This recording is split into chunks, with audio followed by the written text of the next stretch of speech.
काला साया। यूं तो बनारस घाट अपनी खूबसूरती के लिए बहुत प्रचलित है, पर घाट के किनारे कई राज लिए बैठे हैं। ये कहानी शुरू होती है बनारस के घाट के पास बने ममता निवास से, जहां प्रिया लाल जोड़े में ममता के घर उसकी बहू बनकर आती है। आओ आओ बहू, घर को अपने पैरों से पवित्र करो। ममता घर की दहलीज पार कर ही रही होती है कि अचानक एक बहुत गंदी सी बास पूरे घर में फैल जाती है।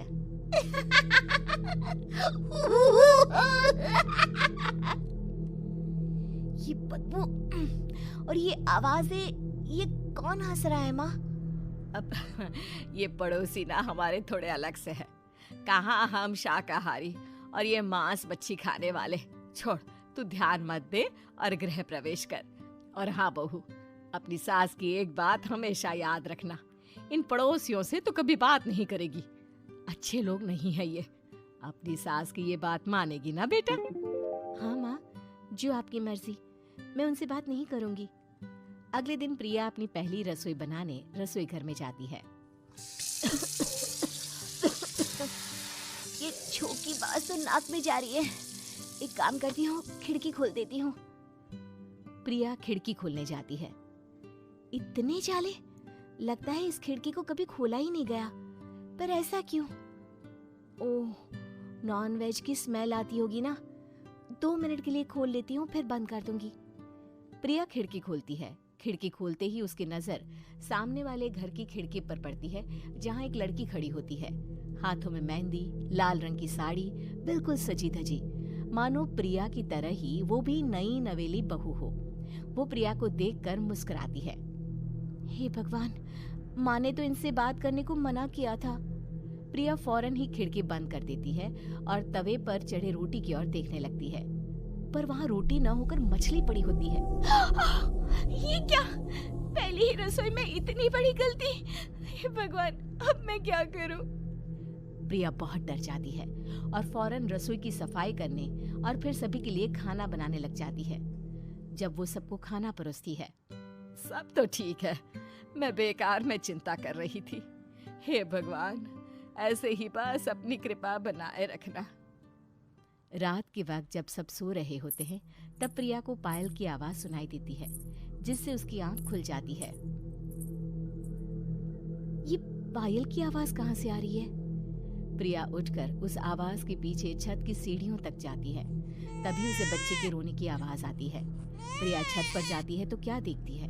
वही लाल साड़ी वाली लड़की अपनी गोद में एक नवजात बच्चे को घुमा घुमा कर सुला रही है। तभी प्रिया की नजर उसके पेट पर पड़ती है। ओह गॉड, ये तो प्रेग्नेंट भी है। सुनिए, बच्चा सो नहीं रहा है क्या?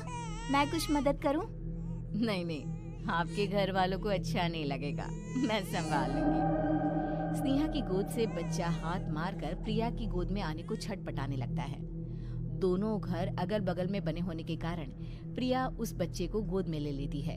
प्रिया के पास आते ही वो सो जाता है। बच्चे का वो स्पर्श रात भर प्रिया भूल नहीं पाती और अगली सुबह वो छत पर कपड़े सुखा रही होती है। तभी उसे एक औरत इशारा करके बुलाती है। स्नेहा कह रही थी बाबू तुम्हारी गोद में आते ही सो गया। मैं गौरी, स्नेहा की माँ हूँ। बहू, घर आना, बाबू को खिला भी लेना। शाम को जब घर पर कोई नहीं रहता, बच्चे से मिलने के लिए प्रिया छिपकर अपनी पड़ोसन के घर चली जाती है और कुछ देर बच्चे को खिलाकर वापस लौट आती है। इसके कुछ दिन बाद ही प्रिया को पता चलता है कि वो माँ बनने वाली है। ममता की खुशी का ठिकाना नहीं रहता।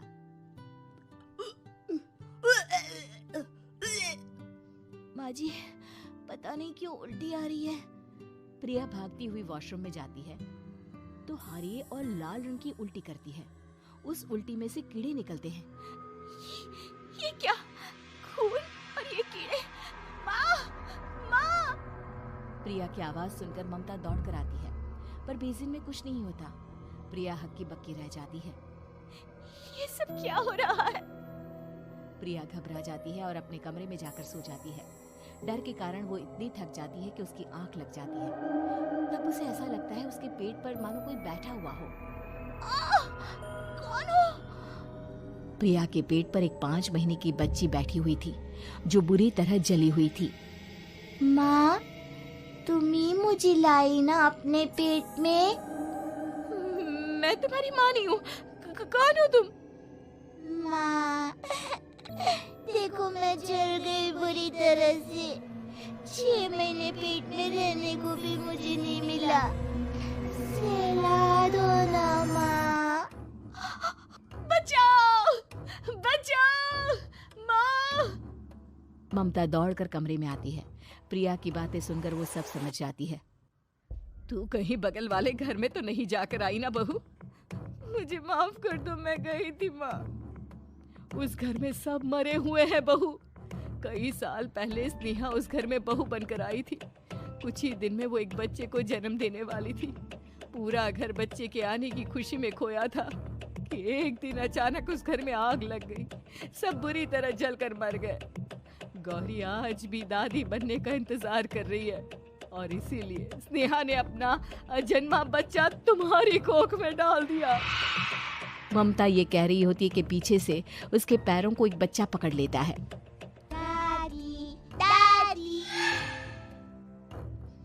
माँ, स्नेहा की गोद में यही बच्चा था। ये बच्चा कौन है फिर? तेरी मौत है। तेरी भी दादी। जिस चीज का ममता को डर था वही हो गया। ममता निवास के ऊपर मौत ने चादर बिछा दी थी। प्रिया का पेट ऐसे बढ़ जाता है मानो 9 महीने का हो। 2 हाथ उसके पेट से बाहर निकलते हैं। बहू, संतोष को फोन कर, किसी पंडित जी को बुला बहू। प्रिया का पति भागता हुआ घर आता है। ये तो होना ही था माँ।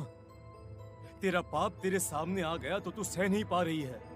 स्नेहा घर में आग लगी नहीं थी, माँ ने लगाई थी, प्रॉपर्टी की लालच में।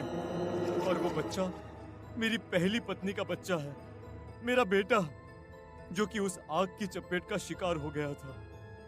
मैंने तुमसे ये सब माँ के कहने पर छुपाया था। मुझे माफ कर दो प्रिया। तुम अगर चाहो तो यहाँ से जा सकती हो। मैं तुम्हें किसी भी बंधन में रखना नहीं चाहता। मेरी शादी हुई है आपसे, मैं आपको छोड़ नहीं सकती, पर उससे पहले हमें स्नेहा, उसकी माँ और बच्चे की आत्मा की शांति करवानी होगी। संतोष और ममता गौरी के घर जाते हैं। अंदर सब कुछ जला हुआ होता है। जमीन पर जली हुई लाशें बिखरी हुई थी। ममता रो रो कर अपने करने की माफी गौरी से मांगती है। प्रिया स्नेहा के घर वालों का अंतिम संस्कार करवा देती है और ममता निवास फिर से आत्माओं के साए से मुक्त हो जाता है।